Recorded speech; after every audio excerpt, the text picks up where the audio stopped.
नजिकै नजिक यता सट्ट कस्तो छ भने एउटा गाउँ होइन, गाउँपछि सानो स्कुल केटाकेटीलाई पढ्नको लागि होइन।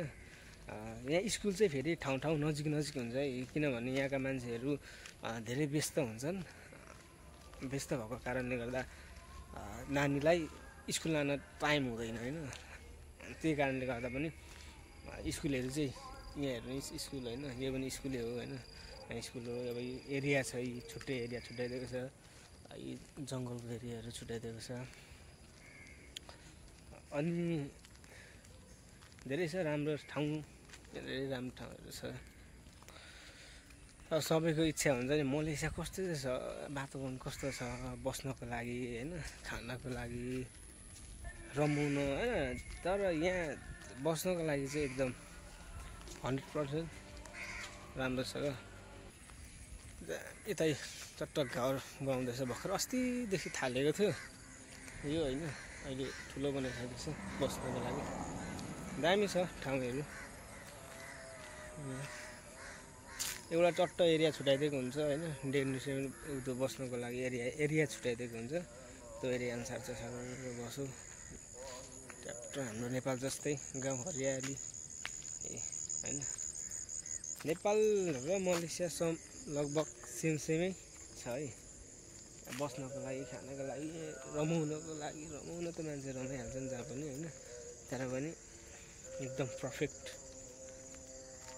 चट्ट जङ्गल सङ्गल गाउँ अनुसार चट्ट गाउँ छोडेर एउटा गाउँमा आयो।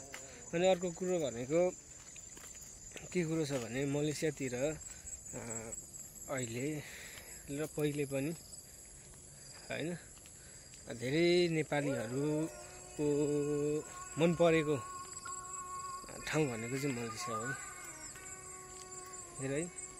सामान फ्याँकेका चारतिरै यस्तो सामानहरू यसरी फ्याँक्छन् हेर्नु। के छ बेच्ने गर्दैन नि सामानहरू फ्याँकेको। यहाँ काम लाग्ने सामानहरू के छैन, आफूले यहाँ काम लाग्ने सामानहरू नि केही छैन। यी सामानहरू यसरी फ्याँक्ने खोलाहरू छ यतै नजिकै।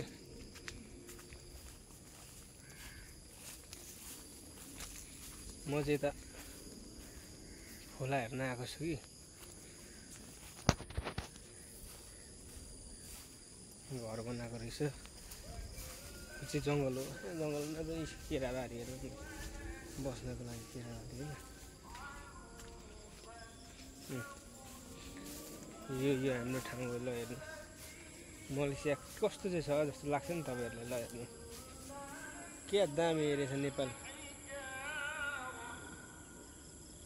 च्याट्टै नेपाल जस्तै छ है, चट्टै दामी। हेर्नु न एरिया चट्ट पारेको गाउँ सर सबैजना होइन, दामी दामी घर बनाइदिएको छ।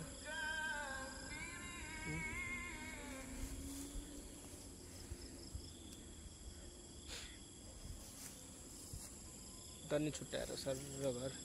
यो चाहिँ माछा पोखरी, माछा नहर। यो चाहिँ नहर, हाम्रो नेपालमा हुन्छ नि नहर भनेर, नहरै हो यो खोला।